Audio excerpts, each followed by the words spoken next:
In my TED Talk, I would like to speak about my identity, the foundations of my identity, and how they affect my choices in life.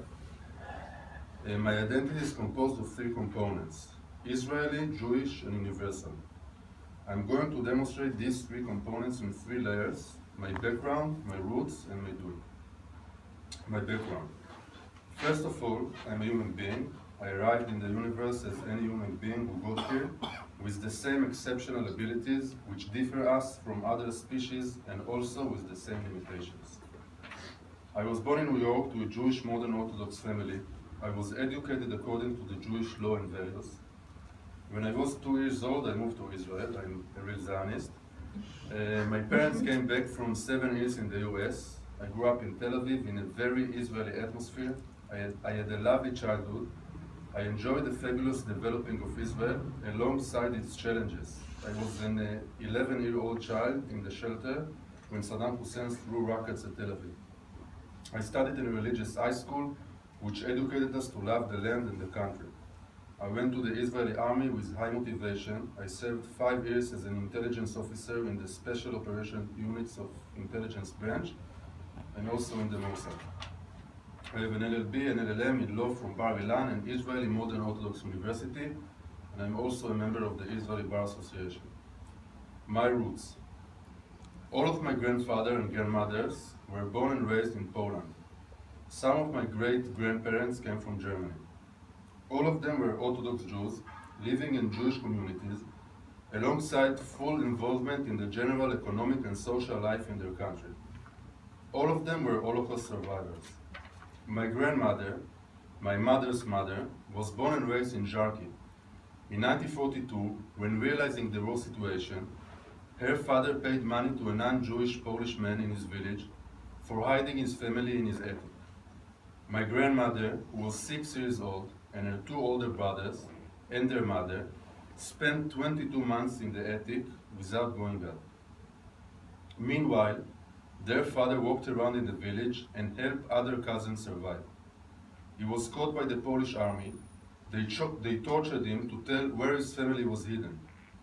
He didn't reveal. They killed him. His burial place is unknown. My grandmother, her mother, and her brothers survived. The Polish family who hid them in their attic while endangering their lives received the prize of righteous among the nations.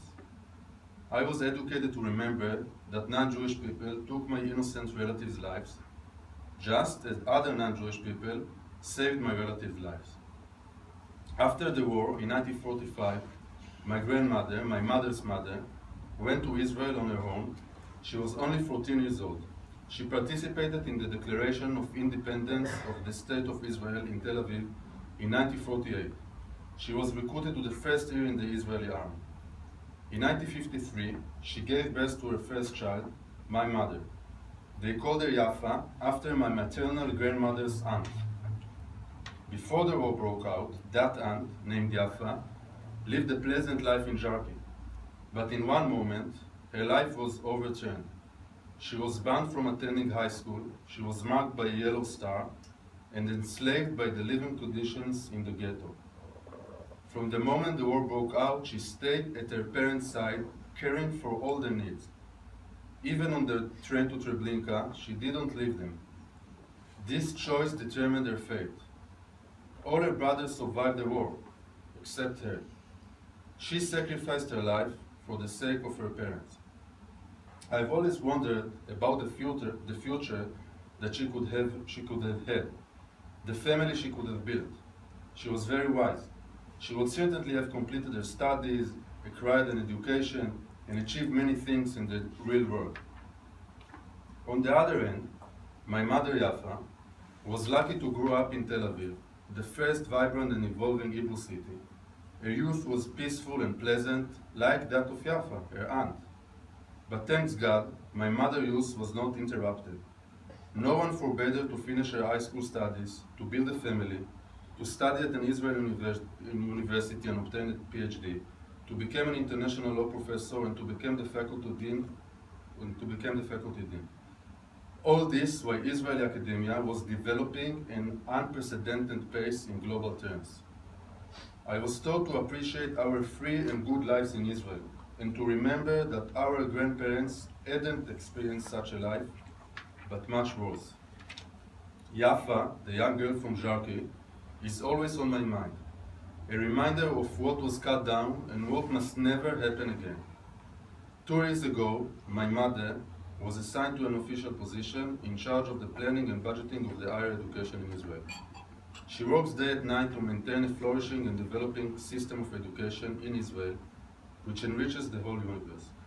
I wish I could have met my mother's aunt, who was banned from her studies and sent to death, and say to her, Yafa, you won. My doing. My background, my deep roots, and my internal passions affect my identity and my doing in life. I'm an Israeli, I'm a Jew, and I'm a universal human being. I'm proud of every component of my identity. I come from this identity, and I've been trying to do good and meaningful things in my life. I live in Israel. This is my one and only country, today and forever. The Jewish tradition and its values are my moral backbone. The universe is the place I feel responsible for, and I would like to make it a little better place. I came from an Israeli Jewish universal family with many years tradition of entrepreneurship, business, and social. It inspired me to use entrepreneurship as a way of doing things and trying to make a difference. I believe today, more than ever in the Jewish history, because of the data and internet era, and the fact that we are sovereign in our homeland, we have the opportunity to create great things from Israel to the world. I try to implement it in my doing. In my startup, Jung, we're an Israeli company which builds universal products which help people all over the world to manage the repression they make on others. I really believe